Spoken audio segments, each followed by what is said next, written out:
তো ফাইনালি আমরা এখন বেরিয়ে গেলাম মা ভাগনা পাহাড় থেকে। আমরা এখন যাব বক্রেশ্বর ড্যাম দেখতে। আর এই দেখতে পাচ্ছ এইটা হচ্ছে মা ভাগনা পাহাড়। এই যে আমরা বেরিয়েছিলাম, এটা হচ্ছে বাজারের মতো একটা।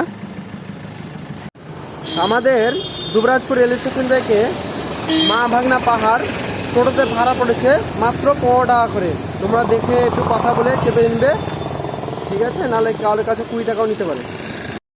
তো তোমাদেরকে আগের পর্বে দেখিয়েছি আমি মা ভাগনা পাহাড়ের ভিডিওটা। এখন আমরা দুবরাজপুর থেকে বেরিয়ে গেছি, এখন যাবো আমরা বক্রেশ্বর ড্যাম। আর বক্রেশ্বর ড্যামটা পুরো ট্যুর করে তোমাদেরকে দেখাবো পার্ট 2, মানে এটা হচ্ছে পার্ট 2। আমরা এখন NH-14 রোডের ন্যাশনাল হাইওয়ের উপর দিয়ে যাচ্ছি।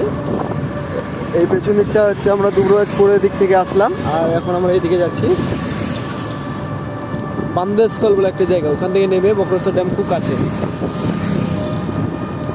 ফাইনালি আমরা চলে এসেছি বক্রেশ্বর ড্যামে। আমরা এই দূরে একটা বান্দেশ্বর নামে একটা জায়গা ছিল, সেই বান্দেশ্বর নামে ওখানে টোটো এসছে। আর গ্রামের মাটির রাস্তা বা মোরাম রাস্তা তোমাদেরকে একটু দেখায়। তো এই দেখো, এটা হচ্ছে মোরাম রাস্তা বা মাটির রাস্তা, এইটাতে আমরা আসলাম। এদিকে টোটো আসছিল না। আর ওই যে ওই গ্রাম দেখতে পাচ্ছ দূরে, ওই গ্রামে আমরা নেমেছি। আর ওই যে দূরে ট্রেন দেখতে পাচ্ছ যাচ্ছে চিনপায়ের দিকে। আর সামনে তোমাদেরকে একটু জুম করে দেখায় PDCL দেখতে পাচ্ছ, বক্রেশ্বর PDCL বলা হয়। আর এই দেখো সামনে হচ্ছে বক্রেশ্বর ড্যাম। তো চলো আমরা এখন বক্রেশ্বর ড্যামের ভিতরে বা উপরে চাপবো। চলো তোমাদেরকে দেখাই পুরোটা। তোমাদেরকে আর একটা কথা বলে রাখি যে আমাদের দুবরাজপুর থেকে বাস পেয়ে যাবে তোমরা, সিউড়ি বা রামপুরহাট, বহরমপুর, মোরগ্রামের সাইডের বাস পেয়ে যাবে। সে বাস ধরে তোমরা খুব সহজে চলে আসবে বান্দেশ্বর কলেজ মোড় বলবে, যেহেতু এটা এখানে একটা কলেজ আছে, আমরা জানতাম না। কলেজ মোড়ে নামবে, সেখানে 10 থেকে 15 টাকা ভাড়া নেবে। আমরা টোটোতে এসেছি, টোটোতে 20 টাকা করে ভাড়া নেবে, একদম তোমাকে সোজা নামিয়ে দিবে এই গ্রামের ভিতরে। সেখান থেকে নেমে তোমরা খুব সহজে এই বাঁধ চলে আসতে পারবে। তা বাঁধটা হচ্ছে খুব সুন্দর বাঁধ, তোমাদেরকে দেখাবো। ড্যাম আছে একটা, এই দেখো ছোট সব নালা। আর এই যে ড্যামের ওপর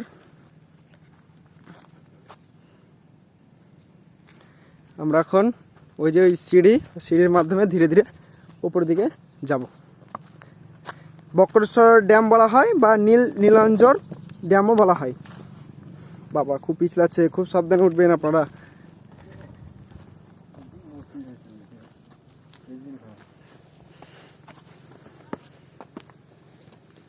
আর এই যে দেখতে পাচ্ছ এগুলো জঙ্গল সব। আর অনেকজন মানুষ থাকে এখানে গ্রামে, স্নান টান সব কিছু করে। এখানে কি লেখা আছে একটু ভালো করে পড়ে নাও তোমরা। নো ফিশিং মানে কোনো মাছ ধরতে পারবে না, আর নো বোটিং মানে কোনো বোট রাইড করতে পারবে না, এবং নো সুইমিং মানে কেউ স্নান করা বা সাঁতার কাটতে পারবেন না এখানে। তো ফাইনালি আমরা অনেকটা হেসে গেছি। দেখতে পাচ্ছ ওই যে এদিকটা একটা রোড ড্যামের উপর দিয়ে। তো এই দেখো হচ্ছে আমাদের বক্রেশ্বর ড্যাম। জলাশয়টা দেখেছো কত বড়। দেখতে পাচ্ছ তোমরা বক্রেশ্বর ড্যাম, কেমন লাগছে সবাই কমেন্ট করো। আর জলাশয় দেখেছো, এর নিচে নামা যাবে না, এতটাই উঁচু। আর চারদিকে জঙ্গল। এটা একটা ছোট ড্যাম, যেহেতু এই জলাশয়টা দরকার। এই যে সামনে আমরা তোমাদেরকে দেখালাম যে একটা বক্রেশ্বর PDCL আছে, দেখতে পাচ্ছ মনে হয় তোমরা অবশ্যই। ওই PDCL এর জলের দরকার, ওই জন্য এখানে ড্যাম করে জল সরবরাহ করে, সেখান থেকে তাপবিদ্যুৎ উৎপন্ন করে। তো ড্যামের দেওয়ালের মধ্যে দিয়ে তোমাদেরকে একটু হেঁটে আমি দেখাই। আর এতটা মানে মাটির যে একটা টান থাকে, সে টানটা পড়ে গেছে, তার জন্য এখানে মানে দেয়ালগুলো সব টেরে গেছে। আর এগুলো সব পাথর দিয়ে তৈরি।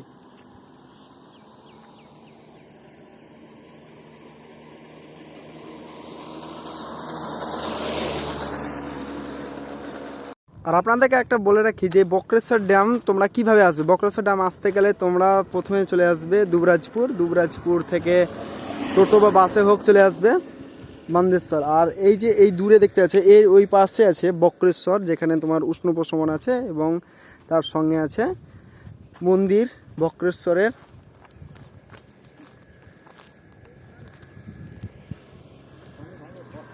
খুব সুন্দর জায়গা। এটা হচ্ছে তোমার পিকনিক স্পট এবং একটা খুব সুন্দর ভালো পর্যটন কেন্দ্র। এই যে পাখিগুলো দেখতে পাচ্ছ, এগুলো আছে।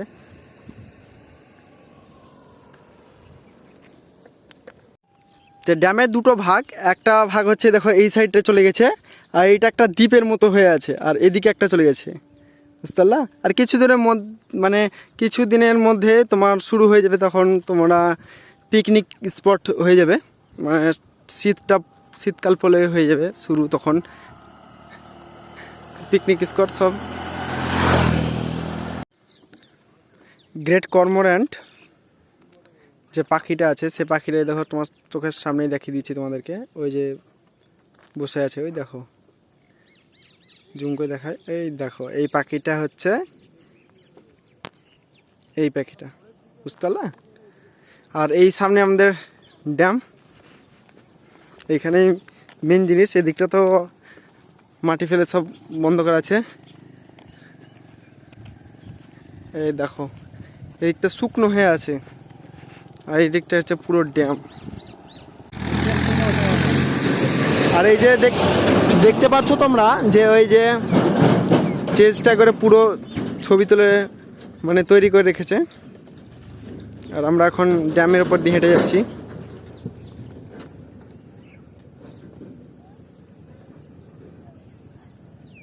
এই যে দেখতে পাচ্ছ এটা হচ্ছে বক্রেশ্বর ড্যাম, আর এই দেখো কতটা বাপরে উঁচু, দেখেছো। আর ওই যে সব দাদারা বসে আছে মাছ ধরছে, আর এই যে দেখো পুরোটা একবারে শুকনো। আর এই দিকটায় তোমাদেরকে গেটগুলো দেখায়, এই যে এই গেটগুলো আছে, এই গেটগুলো হচ্ছে টোটাল 5খানা গেট আছে, এটা হচ্ছে গেট নাম্বার 1। এই দেখো পুরো জল একদম বন্ধ করে রাখা আছে, 1 নম্বর গেট। টোটাল 5খানা গেট আছে, পরপর তোমাদেরকে দেখায়। আর এটা রোড, এই রোডের মধ্যে যায়, খুব বড় একটা ড্যাম না, তিলপাড়া ব্যারেজ যেমন আছে সিউড়িতে, তেমনি এটা বক্রেশ্বরের ড্যাম। আর আমাদের পশ্চিমবঙ্গে আরেকটা আছে সবচেয়ে বড়, তোমরা জানো, ফারাক্কা ব্যারেজ। আর এখানে একটা নিচে পার্কের মতো আছে, আর এই যে পাইপগুলো দেখতেছে, এই পাইপের মাধ্যমে পিডিসিএলে জল যায়, বুঝতে পারলে। আর ওই দূরে একটা রেল লাইন আছে, রেল লাইনে ব্রিজ এটা দেখতে পাচ্ছি। তো আমরা এখন ড্যামের উপর থেকে নিচের দিকে নামছি সিঁড়ির মাধ্যমে, আর তোমাদেরকে পার্কটা দেখাচ্ছি। খুব ছোট পার্ক, মানে খুব বড় একটা পার্ক না, তোমাকে দেখাবো। এই দেখো এটা হচ্ছে পার্ক, আর ওই যে ড্যাম।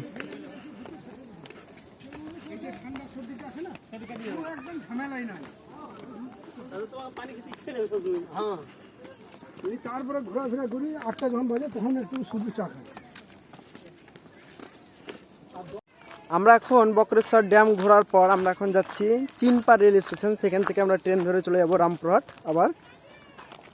তো এখানে তোমরা যদি আসো তো পিকনিক খুব সুন্দরভাবে করা হবে, তোমরা ভালোভাবে ঘুরে যাবে, এবং অনেকগুলো পরিযায়ী পাখিও দেখতে পাবে যেগুলো বাইরে থেকে আসে, যেমন সাগর দিকের একটা পিডিসিএল আছে, সেখানেও একটা অ্যাসপন বলে জায়গা আছে, সেখানেও পরিযায়ী পাখি আছে অনেক, সেগুলো আসে এসে ঘুরে যায়, ওগুলো তোমরা খুব সহজে দেখতে পাবে। তো চলো এখন চিনপা স্টেশন যাই, তারপর তোমাদেরকে দেখাচ্ছি।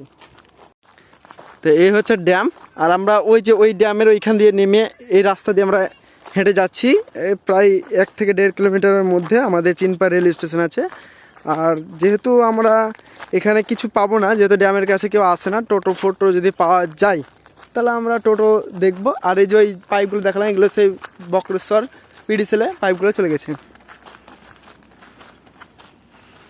আর উপর দিয়ে অনেকগুলো গাড়ি যাচ্ছে, যেমন ওই যে স্করপিও দেখতে পাচ্ছ, টোটো, বাস, সরি বাস না, এমনি মোটরসাইকেল সব কিছু যাচ্ছে, ট্রাক্টর যাচ্ছে। তো ওগুলো সব দূরে একটা গ্রাম আছে, ওই গ্রামের জন্য যাচ্ছে সব। আর এটা হচ্ছে বক্রেশ্বর পাম্প হাউস, এখান থেকে পাম্প হচ্ছে জল নিয়ে বক্রেশ্বর পিডিসিএলে যাচ্ছে। আমরা অনেকটা প্রায় 1 ঘন্টা হেঁটে চলে এসেছি, এখন যাচ্ছি স্টেশনের কাছাকাছি, আমরা চলে এসেছি।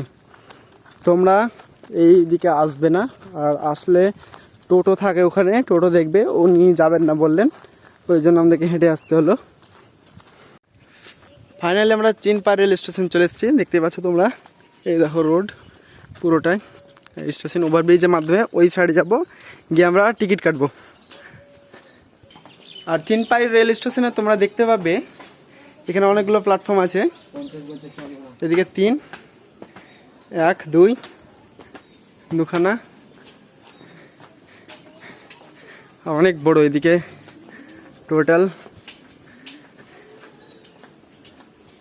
আরও 3খানা লাইন আছে, দেখেছো 3খানা লাইনে মালগাড়ি ঢুকে আছে, তার কারণ এইখান থেকে ভাগ হয়ে চলে গেছে মালগাড়ি বক্রেশ্বর তাপবিদ্যুৎ কেন্দ্রে।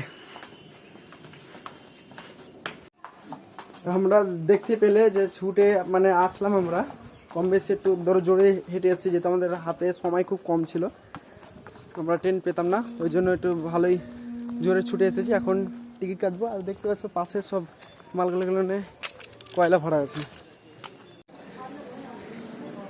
এটা হচ্ছে চিনপাই রেলওয়ে স্টেশন। ওটাই দেখিয়ে দিই তোমাদেরকে স্টেশনটা।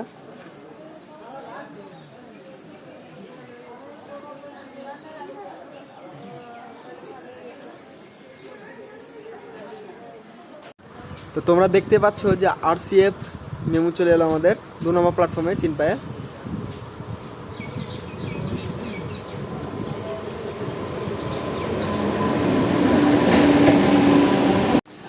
ফাইনালি আমরা ট্রেনের যে ট্রেনটাতে এসেছি, এই ট্রেনটা আমাদের সাঁইথা পর্যন্ত আসবে। এখান থেকে আমরা একটা যে কোনো ট্রেন ধরে রামপুরহাট চলে যাবো।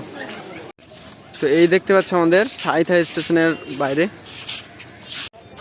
তো তোমরা, আমি যে ট্রেনটাতে গেছিলাম সকালবেলা রামপুরহাট থেকে দুবরাজপুর পর্যন্ত, যেটা 8টা 25 ছাড়ে, তোমরা যদি চাও যে অন্ডাল থেকে না হয়ে রামপুরহাট হয়ে আসবো, তা রাতে শিয়ালদা থেকে, কলকাতা থেকে, হাওড়া থেকে অনেকগুলো এক্সপ্রেস ট্রেন ছাড়ে, সেই ট্রেনগুলো ধরে এসে তোমরা রামপুরহাটে নেমে যাবে এবং রামপুরহাট থেকে খুব সহজে তোমরা 8টা 25 এই লোকাল ট্রেনটা পেয়ে যাবে। তোমরা খুব সুন্দরভাবে ঘুরে আসতে হবে। খুব দর্শনীয় স্থান, খুব ভালো জায়গা, একদিনের ট্যুরে এটা খুব সুন্দর, কম বাজেটে তোমরা খুব সহজে ঘুরে আসতে পারবে। তা ভিডিওটা যদি ভালো লেগে থাকে তো অবশ্যই লাইক, শেয়ার, সাবস্ক্রাইব করো এবং পাশে বেল আইকনটা ক্লিক করে রাখো, যাতে চট জলদি আমার নতুন মজাদার ভিডিও খুব সহজে তোমরা পেয়ে যাও। আর হ্যাঁ, যদি তোমরা অন্ডালের দিক থেকে আসতে চাও তো অন্ডালের দিক থেকে সকাল 8টার সময় একটা লোকাল ট্রেন ছাড়ে, সেই লোকাল ট্রেনে আসার আগে তোমরা এক্সপ্রেস ট্রেনে যারা বাইরে থেকে আসবে তারা অন্ডাল স্টেশনে নামবে, সেখান থেকে তোমার লোকাল ট্রেন হয়ে যাবে। আর যারা হাওড়া থেকে আসবে ডাইরেক্ট ট্রেনও আছে, তোমাদেরকে বলেছি সব ট্রেনগুলো। তো চলো নেক্সট ভিডিও তোমার সঙ্গে সুন্দরভাবে দেখা হচ্ছে। ততক্ষণ যারা সুস্থ থাকো, ভালো থাকো।